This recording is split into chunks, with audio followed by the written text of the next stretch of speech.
안녕하세요. 이승수입니다. 오늘 경제동물의 개량 2주차 첫 번째 시간 시작하도록 하겠습니다.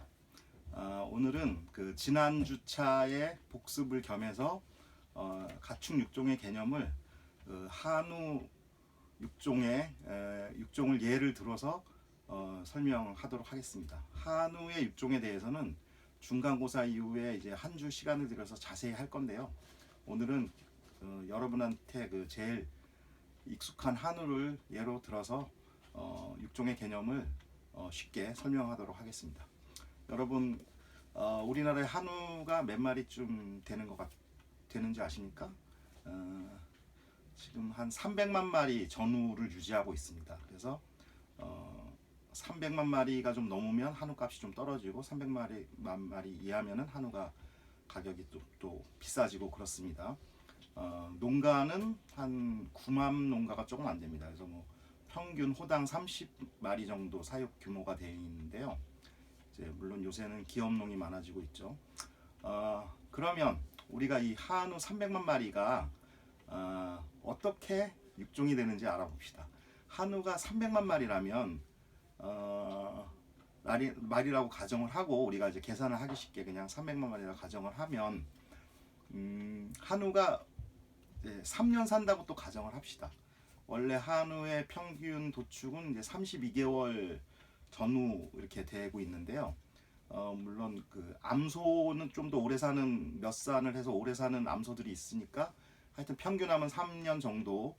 이것도 뭐 정확하진 않지만 이제 그냥 쉽게 우리가 계산하기에 3년이라고 가정을 합시다. 그러면은 이 한우가 나이별로 어떻게 분포가 되어 있을까요? 그러니까 한 살에서 그러니까 태어나서 한 살까지가 1년까지가 100만 마리, 한 살에서 두 살 사이가 100만 마리, 두 살에서 세 살 사이가 100만 마리. 아마 이렇게 쉽게 300만 마리씩 100만 마리씩 분포하고 있다고 우리가 가정을 합시다. 그러니까 한우가 태어나는 게 100만 마리 매년. 그래서 얘가 1년 자라고 얘네가 이제 두 살에서 세 살이 또 100만 마리. 그 다음에 한 살에서 두 살에 100만 마리, 세 살에서 세 살 되는 애가 또 100만 마리. 그래서 얘네가 도축이 되는 겁니다. 그러면은 그 다음 해가 되면은 또 얘가 세 살이 되고 얘가 두 살이 되고 또 새로 한 살짜리가 100만 마리 태어나는 거죠. 자, 그러면 우리가 여기서 육종학적으로 우리가 육종 산업의 관점에서 생각할 때 요 새로 태어나는 100만 마리, 매년 새로 태어나는 송아지 100만 마리의 아버지가 과연 몇 마리일지 제가 물어보고 싶어요. 그러니까 육종은 얘네들의 아버지를 한우 육종은 얘네들의 아버지를 누구로 결정할 것인가입니다. 쉽게 말하면. 그러니까 자, 우리가 예전 같으면 제가 한우 100마리의 농장의 주인이라고 할 때 그 중에서 숫소가 20마리고 암소가 뭐 80마리다. 이때 내가 자연종부를 시킨다면 20마리의 숫소 중에서 제일 괜찮은 애를 뽑아서 자연종부를 시키겠죠. 요게 바로 이제 선발하는 겁니다. 육종이죠. 육종의 개념인데, 자, 내 농장에 20마리에서 1등한 애랑 만약에 그 도에 뭐 가령 한 20만 마리의 그 한우 축군 중에서 뭐 수컷이 한 뭐 5만 마리가 있다고 할 때 거기서 상위에 있는 애랑 차원이 달라지는 거죠. 그러니까 우리가 내가 내 암소에 인공 수정을 해서 좋은 송아지를 얻으려면 당연히 내가 가지고 있는 그 몇 마리 안 되는 숫소보다 대한민국 전체에서 뽑은 그 좋은 우량한 숫소를 쓰는 게 당연히 좋겠죠. 그래서 요즘은 어느 한우 농가도 자연종부를 하는 데는 거의 없습니다. 거의 없고 보증 시숫소라고 말하는 우리 농협에서 선발한 그 시숫소를 쓰거든요. 그러면 이제 제가 물어보고 싶은 게 그건 거죠. 매년 우리가 매년 이제 1년에 2번 뽑는데요, 사실은. 뽑는 우리가 운영하고 있는 한우 보증 시숫소가 몇 마리일까요? 그게 엄마를 그 전에 먼저 엄마를 한번 생각해 볼게요. 엄마. 요 얘네들의 엄마. 얘네들의 엄마는 묘중에 있겠죠. 저 2살짜리, 3살짜리 중에. 그냥 확률적으로는 100만 마리의 절반, 여기 100만 마리의 절반이 암컷이겠죠. 그러니까 엄마가 100만 마리 되는 건 말이 되는 것 같아요. 그죠? 한우는 쌍둥이를 거의 안 낳기 때문에 새끼가 100만 마리 태어나려면 엄마도 거의 100만 마리 있어야 되는 게 확실하죠. 그러면 그 100만 마리의 인공수정되는 보증시수 아빠의 수는 과연 몇일까요? 예. 얘네들이 결국은 몇 마리쯤 되냐면요. 이 보증시수가 100마리 정도 됩니다. 100마리. 예. 아마 상상 외로 적을 거라고 생각하는데요. 자, 매년 100만 마리가 태어나는데 아버지가 겨우 100마리라면 그냥 산술 평균 한다면은 이 보증시수 한 마리가 새끼를 10,000마리씩 낳는 거네요. 그죠? 근데 실제로는요. 이 보증시수도 등수가 있고요. 1등부터 100등까지 등수가 있고 이 상위 등수일수록 인기가 높기 때문에 뭐 10등 안에 드는 애들은 10,000마리보다 훨씬 더 많이 새끼를 낳습니다.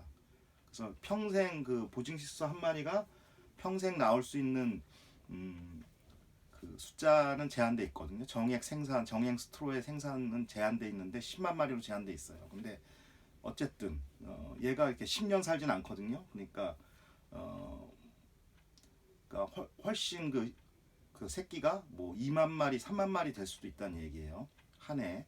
자, 그러면은 그 아버지가 전부 10,000마리가 전부 아버지가 똑같다면 엄마만 다르고 얘네가 다 배다른 형제죠. 예, 한우의 그 육종은 좀 이렇게 그 강하게 지금 그 수컷을 선발하는 지금 상황에 있습니다. 그래서 이 보증시수소, 자, 이 보증시수소를 뽑는 것이 바로 육종입니다. 얘를 어떤 기준으로 뽑을까? 어떤 기준으로? 어떻게 과학적으로 뽑을 것인가? 그게 육종입니다. 그러니까 제가 저번 시간에 정의를 했듯이 육종은 선발, 그 중에서 선발인데요. 사실은 그 육종에서 선발의 개념인데 누가 후대를 남길지를 결정하는 겁니다. 어떤 애를, 어떤 개체를 자손을 남길 수 있는 종축으로 사용할 것인가를 결정하는 겁니다. 그래서 한우에 있어서는 요 보증시수소를 어떻게 뽑느냐, 이게 이제 한우 육종의 제일 중요한 점이 되겠습니다. 그래서 제가 100마리라고 그랬는데요. 사실은 이제 얘네가 1년에 2번씩 한 15마리, 15마리 정도씩 해서 1년에 한 30여 마리를 뽑아요. 그래서 얘네가 이제 한 해만 쓰는 거 아니니까 그 전에 뽑아 놓은 거 있고 그 전에 뽑힌 애가 있고 그래서 이제 한꺼번에 한 뭐 100여 마리가 이제 사용이 됩니다. 얘네도 마찬가지로 아까 말씀드린 것처럼 일정 나이가 차거나 아니면 정액 생산량이 10만 개가 넘어가는 순간에는 이제 얘네도 은퇴를 하는 겁니다. 그래서 얘네도 계속 그 구성은 변하지만 항상 총량은 이 정도로 유지한다고 하면 이제 우리가 이제 쉽게 개념상 계산하기가 편해지겠죠. 자, 그럼 이제 제가 육종의 이제 본질로 들어가겠습니다. 자, 이 보증시수를 어떻게 뽑을 것이냐, 얘를 어떤 방법으로 뽑을 것이냐, 뭐 내가 마음에 드는 애를 뽑느냐, 그냥 잘생긴 애를 뽑느냐, 그렇지 않겠죠. 그러니까 선발 기준이 있어야 되는 겁니다. 육종 목표가 있어야 되는 것이고, 그러니까 한우는 우리가 돈을 벌려고 키우는 동물이죠. 그게 이제 바로 경제 동물인 겁니다. 그러면은 경제적인 그 목표를 달성할 수 있는 것, 그 목표를 돈을 잘 벌게 해주는 그 성질, 그게 바로 형질인 거죠. 그래서 그 형질이 한우에선 제일 중요한 게 뭐겠습니까? 체중과 육질입니다. 라블링. 그러니까 체중 성장률이 좋고 육질이 좋은 애, 그래서 돈을 잘 벌 수 있는 애, 그런 애를 이제 위주로 뽑겠죠. 그래서 그게 이제 대상 형질을 설정하고 그거의 육종 목표를 정해서 그래서 뽑습니다. 근데 거기까지는 이제 사실 여기까지는 이해가 쉬우실 거예요. 근데 그러면은 얘의 후보가 되는 애들이 있겠죠. 후보가 되는 애들. 그러니까 이제 후보가 되는 집단이 클수록 얘들이 훌륭해지겠죠. 그러니까 동네에서 1등하는 애보다 전국 1등이 훨씬 잘하죠. 그거와 같습니다. 그래서 전체 우리나라 한우 집단의 수컷을 대상으로 해서 그 중에서 이제 등수를 매겨서 뽑는 거예요. 예. 그러면 이제 그거를 하려면은 아까 말한 대로 체중과 육질인데 체중을 재야겠죠.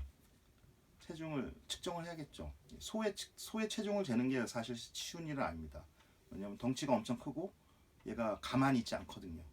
그래서 소의 체중계가 있거든요. 우형기라고. 거기에다 얘를 태워야지 잴 수가 있는데요. 어쨌건 그렇게 체중을 재고 또 어떤 경우는 이렇게 우리가 체장, 체고, 그러니까 가슴둘레 이런 걸 재요. 그런 거를 그러니까 왜냐하면은 우리가 점수를 매길 때 그냥 감으로 매길 수 없죠. 명확한 수치가 있어야 되죠. 수치를 매겨서 그거를 수학적으로 통계학적으로 우리가 계산해서 뽑아야 되지 않습니까? 그래서 이제 그런 거를 하는 걸 이제 바이오메트리라고도 하는데 생물 통계학이라고도 하는데 어쨌건 그 메소드를 통해서 우리가 이제 이 보증 실수의 성적을 매기는데요. 이 어떤 그런 형질을 측정하는 것 그거를 검정이라고 합니다. 검정. 우리 육종학적으로는 검정. 영어로는 테스트라고 하는데요. 그러니까 이 육종에서 이 능력 검정이 굉장히 중요합니다. 왜냐하면은 근거가 되는 거니까요. 어떤 걸 뭘 뽑을 수 있는 근거가 되는 거니까. 근데 이 검정이 어려운 건 아니거든요, 사실. 어렵진 않은데 힘든 거죠. 힘들고 시간이 많이 들고 돈도 많이 들죠. 그래서.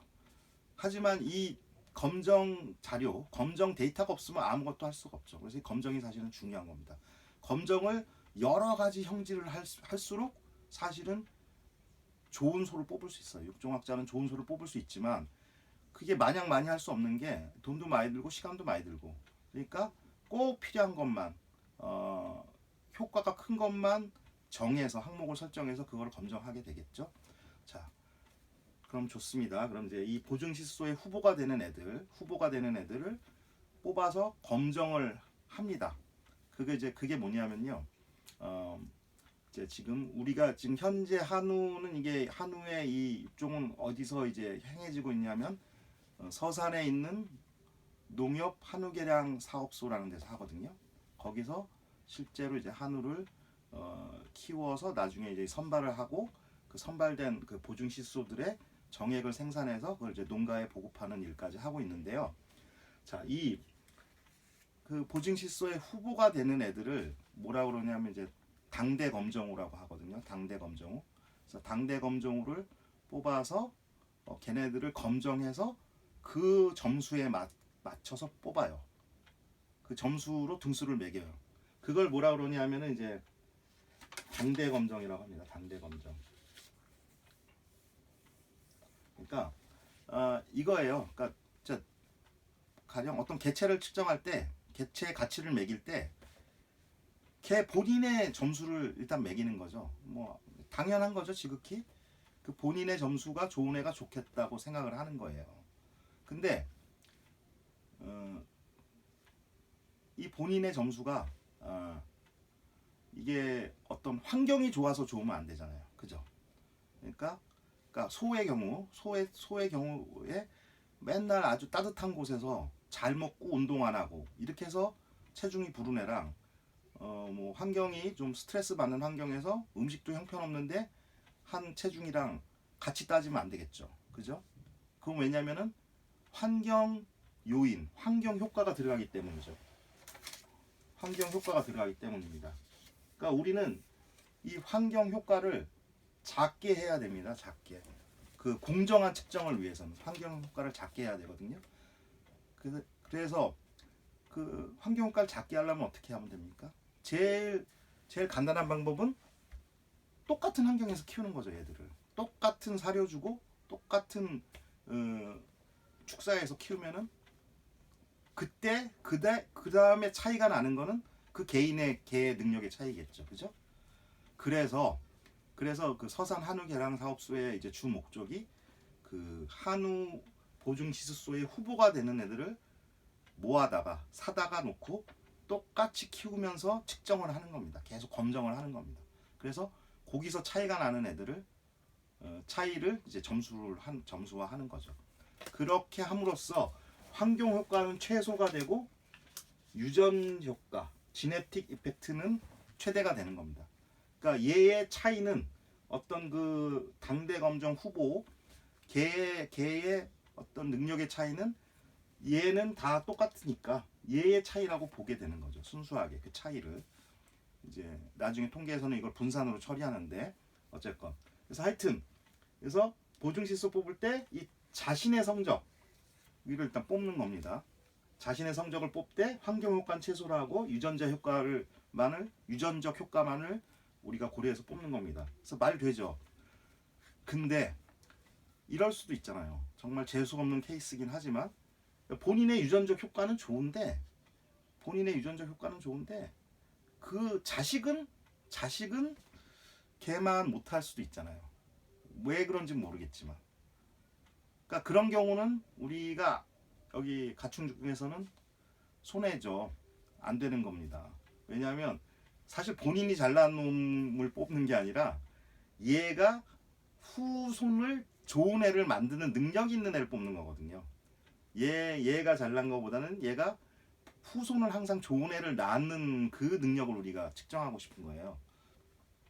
그래서 생각한 게 뭐냐면은 얘의 조상들, 얘의 부모들의 능력이 좋은 애를 또 추가 점수를 주는 거예요. 그러니까 왜냐하면 그러니까 부모가 좋은데 얘도 좋으면 얘네 집안은 이렇게 유전적으로 능력이 좋은 성질을 갖고 있구나. 그렇게 우리가 예측을 하는 거죠. 그래서 아버지가 좋으면은 그 2분의 1의 공헌도에서 그 유전적 능력이 좋은 거죠. 엄마까지 좋으면 더 좋은 거고, 할아버지 좋으면 4분의 1 좋은 거고, 뭐 이런 식으로 이제 그 혈연 관계에 따라서 이제 그 유전적인 거를 고려를 해주는 겁니다. 수학적으로. 그러니까 할아버지도 좋고 아빠도 좋고 엄마도 좋으면 얘도 좋을 확률이 높은 거예요. 근데 또 당대 검정을 해보니까 자기 성적도 좋아. 그러면 더욱 우리가 그 뭐랄까 신뢰도가 높아지겠죠. 확신하겠죠. 그러니까 결국은 보증시술 뽑으려면 혈통도 좋아야 되는 거예요. 그러니까 조상덕도 있어야 되는 거예요. 그래야지 얘도 좋을 거라고 생각하는 거죠. 그러니까 자기 성적, 조상들 성적이 많을수록 좋아요. 근데 뭐 너무 많을 필요는 없고 한 3대까지만 있어도 돼요. 근데 우리가 보통은 아버지 성적만 주로 있죠. 엄마 수컷 성적은 잘 없어요. 암컷 성적은 잘 없어요. 수컷 성적만 있고 요거는 좀 이따 말씀드릴게요. 자, 그러면은 혈통 자료 고려하고 당대 검정 성적 고려해서 보증시술 뽑으면은 상당히 정확한 거예요. 근데 여기다가 더 확실하게 증거를 얻고 싶은 거죠. 그래서 어떻게 하느냐? 자식의 성적을 한번 보는 거예요. 자손의 성적을. 그래서 왜냐하면 이 보증시술소 얘 한 마리가 최대 평생 10만 마리의 자손을 낳는데 최소한 몇만 마리씩 자손을 낳는데 얘 이렇게 뽑아놨는데 낳는 자손이 자기나 조상만 못한 거예요. 그러면 안 되죠. 그래서 직접 확인을 해보는 거예요. 실제로 자식을 낳아서 자식이 정말 좋아지느냐 그거를 후대 검정이라고 합니다. 그러니까 여기까지 가면 정말 확실해지는 거죠. 그래서 이 보증 당대 실제로 서산에서는 한우계량 사업소에서는 1년에 당대 검정우를 한 1000마리 정도 뽑아요. 사오거든요. 송아지 때 6개월 됐을 때 사오는데 그때 사올 때 혈통 검정이 되는 겁니다.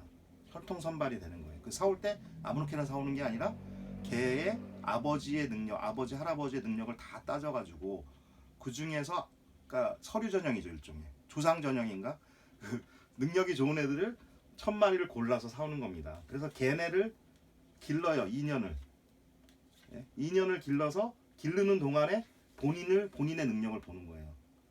본인의 능력. 그게 담대 검정을 하는 거죠. 그 다음에 얘네를 새끼를 낳아요. 그 중에 이제 일단 당대 검정까지만 한 다음에 이 보증시술소 숫자의 2배 정도로 선발해요. 한 반년에 한 3, 40마리를 뽑아요.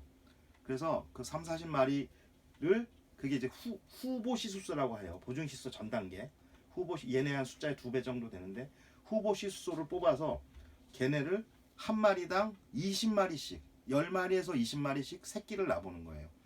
20마리의 그 암컷에 교배를 시켜서 새끼를 낳는 거예요. 그러니까 후보 시수소가 그럼 한 30마리인데 거기에 각 20마리 쓰니까 3이 600마리. 반년에 600마리, 1년에 한 1000마리도 넘게 새끼를 낳아보는 거예요. 그래서 그 새끼들의 평균을 각각 비교해서 새끼들을 잘 낳는 점수도 매기는 거죠. 그게 후대 검정입니다. 근데 그 새끼들도 바로 태어날 땐 모르죠, 당연히. 그 새끼가 낳아서 또 커야죠. 한 2년을 커야지 얘들 능력을 알죠. 도축할 때까지. 여기까지 가야죠. 3년 정도. 30개월 정도 가야지 되니까. 벌써 이게 몇 년이 걸리는 겁니까? 한 마리 뽑는데 이렇게 오래 걸리죠. 그 두수도 여기 1000마리, 뭐 그 자식들도 한 후대 검정에 또 한 600마리. 그러니까 엄청 긴 시간과 많은 돈을 들여서 뽑는 겁니다. 후대 시수소가. 보증 시수소를. 그래서 뽑힌 보증 시수소가 좋을 수밖에 없겠죠. 아주 우수한 애들일 수밖에 없죠. 이 한우, 우리나라에 살아있는 한우 중에선 제일 우수한 애인 거죠. 그 수컷으로서. 그래서 사실 그 수컷도 다 등수가 있고요. 그래서 그 수컷의 자료는 여러 가지 형태로 책자로, 인터넷 홈페이지로, 뭐 앱, 스마트폰 앱으로 이렇게 다 알려줍니다. 농가에 보급을 해주고 농가는 그거를 보고서 그 내가 원하는 보증수를 인공수정사를 통해서 이제 내 소에 인공수정을 하게 되는 거죠. 내 암소에. 그래서 송아지를 얻는 겁니다. 이해 가셨죠? 근데 자, 여기서 중요한 또 간과한 점이 있어요. 한우는 순종교배를 하는 애들이기 때문에, 순종교배를 하는 축종이기 때문에 이제 시수소의 선발은 매우 중요한데 이제 교배는 그 상대적으로 덜 중요해요. 한우나 젖소는 그렇습니다. 근데 돼지랑 닭은, 종개는 선발도 중요하고 교배도 되게 중요합니다. 걔네는 품종간 교배를 해서 잡종 효과를 중요시하게 여기기 때문에 그런데요. 일단 한우만 얘기를 하자면, 그래서 한우는 사실은 지금 보시면 이제 숫소만 선발하는 거예요. 숫소만 선발하고 암소는 랜덤이라고 생각하는 겁니다. 랜덤. 그러니까 사실 암소도 당연히 다 능력이 틀리죠. 능력이 다 틀린데 근데 암소는 그 능력을 재지를 않았거든요. 암소는 태어나면서 걔네 능력 검정 안 했거든요. 그러니까 암소는 사실은 그냥 지금의 모습만 보이는 거지 걔 자체에 대해서 정보는 아무것도 몰라요. 걔의 아버지는 알 수 있죠. 요새는 다 이제 보증 시수를 교배했으니까. 그러니까 이제 송아지의 입장에서 볼 때는 외할아버지겠는데, 하여튼 암소는, 그러니까 암소의 능력은 그냥 평균이라고 따지는 거예요. 좋은 애 걸리면 좋지만 뭐 나쁜 애 걸려도 그냥 고려하지 않고 평균을 보고 수의 능력만을 따져서 암소는 그냥 0이니까 평균에 딱 있으니까 수소가 좋으면 더 좋을 것이다. 2분의 1만큼 좋아지겠지만 사실은 그렇게 따지는 거고요. 근데 이제 문제는 뭐냐면은 아까 말했듯이 우리가 한우가 막 배다른 형제가 많아지는 거죠. 그러니까 아까 말한 대로 왜냐하면 보증시소 숫자가 적기 때문에. 그래서 서로 친척 간 교배가 될 수가 있어요. 반형매. 그러니까 아버지는 같고 엄마가 다른 형제를 반형매라고 하는데, 배다른 형제들이죠. 걔네들 간의 교배가 일어날 수도 있고, 뭐 또 사촌일, 이 보증 시소 간에도 이제 또 형제 관계가 있거든요. 왜냐하면 아주 능력이 좋은 소들이 또 그 새끼들이 다 대부분 또 좋기 때문에 그 형제가 뽑힐 때가 있어요. 보증 시소 중에서. 그래서 사촌 간이 될 수도 있고, 그런 경우에 이제 근친도가 올라가거든요. 그럼 근친도가 올라가면 능력이 떨어지는 경향이 있어요. 이거는 또 나중에 제가 설명을 드릴게요. 그래서 근친교배는 이제 되도록 피해야 되는 거거든요. 그러니까 우리가 암소는 어떻게 하냐면 암소의 능력을 따지지는 않고 암소의 혈통 정보만을 혈통 정보는 고려해서 근치는 피하는 정도, 근치는 피하는 정도. 이렇게 이제 한우는 교배 쪽은 그 정도를 하고 있어요. 물론 이제 우리 새로운 조류는 암소도 육종을 해서 암소도 개량을 하면은 우리가 그동안 그냥 랜덤으로 평균 0으로 놔뒀던 암소 쪽의 개량도 할 수 있어서 그 송아지가 시수소랑 얘랑 좋은 암소랑 교배하면 더 좋아지겠죠. 그래서 암소 쪽 개량을 하는 게 우리 과제고 조금씩 하고는 있습니다만 지금 현재 대부분은 이제 한우는 숫소 위주의 개량이다. 이렇게 생각하시면 되겠습니다. 그래서 일단 이 정도로 오늘 첫 번째 시간에 지난번 그 복습 겸 해서 그 한우를 중심으로 어떤 육종의 과정, 육종의 개념에 대해서 얘기를 해봤습니다.